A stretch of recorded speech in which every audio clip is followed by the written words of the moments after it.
নমস্কাৰ সকলোকে আমাৰ অন্য এটা ভিডিঅ'লৈ স্বাগতম জনালো। মই হৈছোঁ পবিত্ৰ বৰা আৰু আপোনালোকে চাবলৈ আৰম্ভ কৰিছে ষ্টাডি উইথ পবিত্ৰ। আজিৰ ভিডিঅ'টো আমি অসমৰ সাধাৰণ জ্ঞানৰ ওপৰত 20টা গুৰুত্বপূৰ্ণ প্ৰশ্ন লৈ আহিছোঁ। সকলোবোৰ চৰকাৰী পৰীক্ষাৰ বাবে ইম্পৰ্টেণ্ট কুৱেশ্যন। আমি ইজি টু হাৰ্ড কুৱেশ্যন লৈ আহিছোঁ। ইয়াত ইজি কুৱেশ্যনো পাব, হাৰ্ড কুৱেশ্যনো পাব। আমি পাৰ্ট এইটো 1-2কে আমি লৈ যাম। গতিকে সকলোৱে ভিডিঅ'ৰ শেষলৈকে চাব। যিসকলে এতিয়া আমাৰ চেনেলটো ছাবস্ক্ৰাইব কৰা নাই সেইসকলে ছাবস্ক্ৰাইব কৰি দিব আৰু ইয়াৰ PDF-টো আমি টেলিগ্ৰামত দিম। ডেছক্ৰিপশ্যনতে টেলিগ্ৰাম লিংকটো দিয়া আছে, তাত সকলো জইন হৈ ল'বা। তেন্তে বেছি দেৰি নকৰি আমি কুৱেশ্যনৰ মাজলৈ যাব বিচাৰিছোঁ। আজি প্ৰথম কুৱেশ্যনটো হৈছে অসমৰ কোনখন জিলাক ভাৰতৰ চাহৰ ৰাজধানী বুলি কোৱা হয়?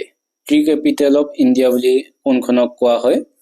ইয়াৰ অপশ্যন দিছে ডিব্ৰুগড়, গোলাঘাট, যোৰহাট, শুৱালকুছি। ইয়াৰ অপশ্যনৰ শুদ্ধ উত্তৰটো হৈছে অপশ্যন চি, যোৰহাট। যোৰহাটক চাহৰ ৰাজধানী বুলি কোৱা হয়। আমি তাৰপিছত 2 নম্বৰ কুৱেশ্যনটোলৈ আহিছোঁ। 2 নম্বৰ কুৱেশ্যন সুধিছে অসমৰ একমাত্ৰ মহিলা জেলখন ক'ত অৱস্থিত? অসমৰ একমাত্ৰ মহিলা জেলখন ক'ত আছে? অপশ্যনৰ ৰাইট এনচাৰটো হ'ব অপশ্যন চি, যোৰহাট। যোৰহাটত অসমৰ একমাত্ৰ মহিলা জেলখন অৱস্থিত। আমি তাৰপিছৰ কুৱেশ্যনটোলৈ যাব বিচাৰিছোঁ। তাৰপিছৰ 3 নম্বৰ কুৱেশ্যনটো আহিছোঁ। 3 নম্বৰ কুৱেশ্যন সুধিছে অসমৰ অৰণ্য মানৱ বুলি কাক কোৱা হয়? অৰণ্য মানৱ বুলি কাক কোৱা হয়? অপশ্যন দিছে ভোগেশ্বৰ বৰুৱা, গুণাৰাম খনিকৰ, যাদৱ পায়েং, ৰবীন বেনাৰ্জী। এইটো সকলোৱে পাৰিবই চাগে। ইয়াৰ ৰাইট এনচাৰটো হ'ব অপশ্যন চি, যাদৱ পায়েং। তেখেতক কোৱা হয় অৰণ্য মানৱ বুলি, ফৰেষ্ট মেন অফ ইণ্ডিয়া।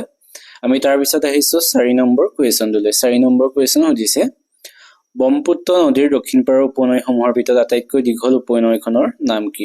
যি দক্ষিণ পাৰৰ নৈ ব্ৰহ্মপুত্ৰৰ সেই উপনৈসমূহৰ ভিতৰত আটাইতকৈ দীঘলখনৰ কথা সুধিছে কোনখন? গতিকে ইয়াৰ শুদ্ধ উত্তৰটো হ'ব অপশ্যন বি, ধনশিৰি। ধনশিৰি হৈছে ব্ৰহ্মপুত্ৰ নদীৰ দক্ষিণ পাৰৰ আটাইতকৈ ডাঙৰ উপনৈ, দীঘল উপনৈ। আমি তাৰপিছত 5 নম্বৰ কুৱেশ্যনলৈ আহিছোঁ। 5 নম্বৰ কুৱেশ্যন সুধিছে অসমৰ কোনখন চহৰক সাংস্কৃতিক ৰাজধানী বুলি কোৱা হয়? কালচাৰেল কেপিটেল বুলি কোনখনক কোৱা হয়? ইয়াৰ শুদ্ধ উত্তৰটো হ'ব অপশ্যন চি, যোৰহাট। যোৰহাটক সাংস্কৃতিক ৰাজধানী বুলি কোৱা হয়, কালচাৰেল কেপিটেল। আমি তাৰপিছত 6 নম্বৰ কুৱেশ্যনটোলৈ আহিছোঁ। 6 নম্বৰ কুৱেশ্যন সুধিছে ভাৰতৰ আটাইতকৈ দীঘল নদীৰ দলং ডক্টৰ ভূপেন হাজৰিকা সেতুৱে কোন দুখন ঠাইক সংযোগ কৰিছে? যি ভাৰতৰ আটাইতকৈ দীঘল নদী ডক্টৰ ভূপেন হাজৰিকা সেতুৱে কোন দুখন ঠাইক সংযোগ কৰিছে সুধিছে। ইয়াৰ অপশ্যনৰ ৰাইট এনচাৰটো হ'ব অপশ্যন এ, ধলা আৰু শদিয়াক সংযোগ কৰিছে। আমি তাৰপিছৰ 7 নম্বৰ কুৱেশ্যনটোলৈ আহিছোঁ। 7 নম্বৰ কুৱেশ্যন সুধিছে তলৰ কোনগৰাকী ব্যক্তিক কৰ্মবীৰ বুলি জনা যায়? কৰ্মবীৰ বুলি কোনগৰাকী ব্যক্তিক কোৱা হয়? ইয়াত দিছে নবীন চন্দ্ৰ বৰদলৈ, হেম বৰুৱা, তৰুণৰাম ফুকন, গোপীনাথ বৰদলৈ। গতিকে ইয়াৰ শুদ্ধ উত্তৰটো হ'ব অপশ্যন এ, নবীন চন্দ্ৰ বৰদলৈ। তেখেতক কোৱা হয় কৰ্মবীৰ বুলি। আমি তাৰপিছত আহিছোঁ 8 নম্বৰ কুৱেশ্যনটোলৈ। 8 নম্বৰ কুৱেশ্যন সুধিছে অসমৰ একমাত্ৰ ৰাসায়নিক সাৰ কাৰখানাটো ক'ত অৱস্থিত? আমি ইজি টু হাৰ্ড কুৱেশ্যন লৈ আহিম বুলি কৈছোঁ। গতিকে ইয়াৰ ইজি কুৱেশ্যনো থাকিব, আমি পাৰ্টকে লৈ যাম। গতিকে ইজি পৰা হাৰ্ডলৈ যাব। এই কুৱেশ্যনটো সুধিছে অসমৰ একমাত্ৰ ৰাসায়নিক সাৰ কাৰখানাটো ক'ত? এইটো জানিবা সকলোৱে। Right answer option B, নামৰূপত।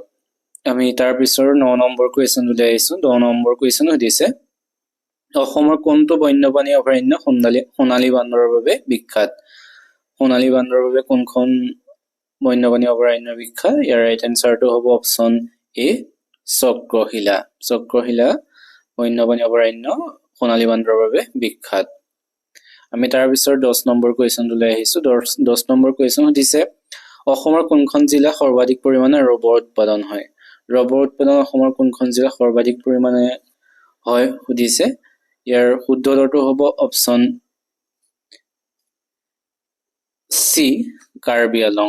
Karbi Along হ'ব ইয়াৰ শুদ্ধ উত্তৰ। কাৰ্বি আলং সৰ্বাধিক পৰিমাণে ৰবৰ উৎপাদন হয়। কিছু ক্ষেত্ৰত গোৱালপাৰা বুলিও দিয়ে ইয়াৰ। গতিকে তোমালোকে এবাৰ ভালদৰে চাই জনাবা শুদ্ধ উত্তৰটো। মোৰ মতেতো কাৰ্বি আলঙে হয় শুদ্ধ উত্তৰ, এবাৰ ভালদৰে চাবা।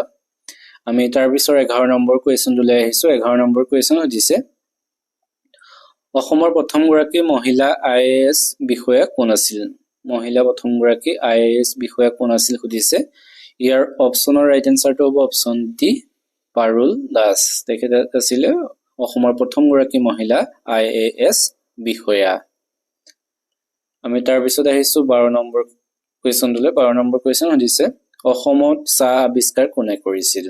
এই কুৱেশ্যনটো আমি ফেচবুকত সুধিছিলো আজি। তোমালোকে আমাৰ ফেচবুক পেজ যি পবিত্ৰ বৰা বুলি আছে তোমালোকে তাত ফলো কৰি থবা। আমি ভিডিঅ'সমূহ কুৱেশ্যনসমূহ ৰেগুলাৰ তাত দি থাকোঁ, সুধি থাকোঁ, গতিকে তোমালোকে উত্তৰসমূহ দিব পাৰিবা। যদি ভিডিঅ'টো ফেচবুকতে চাই আছে তেন্তে পেজখন ফলো কৰি থবা। এই কুৱেশ্যনটো সুধিছিলো, বহুতে ইয়াৰ শুদ্ধ উত্তৰ দিছে আৰু বহুতে ভুল উত্তৰ দিছে। বহুতে মণিৰাম দেৱান বুলি দি আছিলে কমেণ্টত, গতিকে ইয়াৰ শুদ্ধ উত্তৰটো হ'ব অপশ্যন বি, ৰবাৰ্ট ব্ৰুচ। তেখেতে চাহ আৱিষ্কাৰ কৰিছিলে অসমত। মণিৰাম দেৱান আছিলে চাহ খেতিয়ক প্ৰথম। আমি তাৰ পিছত 13 নম্বৰ কুৱেশ্যনলৈ আহিছো। 13 নম্বৰ কুৱেশ্যন সুধিছে আহোমৰ শেষ ৰজাজন কোন আছিল? আহোমৰ শেষ ৰজা কোন আছিলে? অপশ্যন এ দিছে চন্দ্ৰকান্ত সিংহ, অপশ্যন বি দিছে শিৱসিংহ, অপশ্যন চি দিছে প্ৰমত্ত সিংহ আৰু অপশ্যন ডি দিছে পুৰন্দৰ সিংহ। গতিকে শুদ্ধ উত্তৰটো হ'ব অপশ্যন ডি, পুৰন্দৰ সিংহ। তেখেত আছিল আহোমৰ শেষ ৰজা। আমি তাৰ পিছত আহিছো 14 নম্বৰ কুৱেশ্যনলৈ। 14 নম্বৰ কুৱেশ্যন সুধিছে কোনজন আহোম ৰজাক লৰা ৰজা বুলি জনা যায়? লৰা ৰজা বুলি কোনজন আহোম ৰজাক জনা যায়?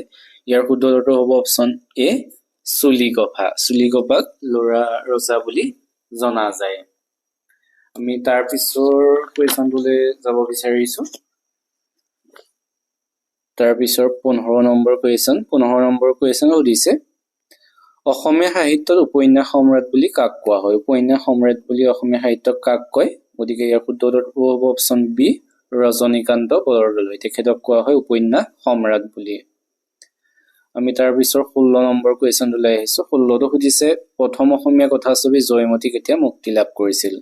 প্ৰথম অসমীয়া কথাছবি জয়মতী, যাৰ পৰিচালক আছিলে জ্যোতিপ্ৰসাদ আগৰৱালা, এই ছবিখন কিমান চনত মুক্তি লাভ কৰিছিলে? ইয়াৰ ৰাইট এনচাৰটো হ'ব অপশ্যন ডি, 1935 চনত। 1935 চনতে যি জ্যোতিপ্ৰসাদ আগৰৱালাৰ পৰিচালনাৰ জয়মতী এইখন মুক্তি লাভ কৰিছিলে। আমি তাৰ পিছত 17 নম্বৰ কুৱেশ্যনটোলৈ আহিছো। 17 নম্বৰ কুৱেশ্যন সুধিছে অসমীয়া ভাষাত প্ৰথম ডক্টৰেট ডিগ্ৰী লাভ কৰা ব্যক্তিজন কোন? অসমীয়া ভাষাত প্ৰথম ডক্টৰেট ডিগ্ৰী লাভ কৰা ব্যক্তিজন কোন?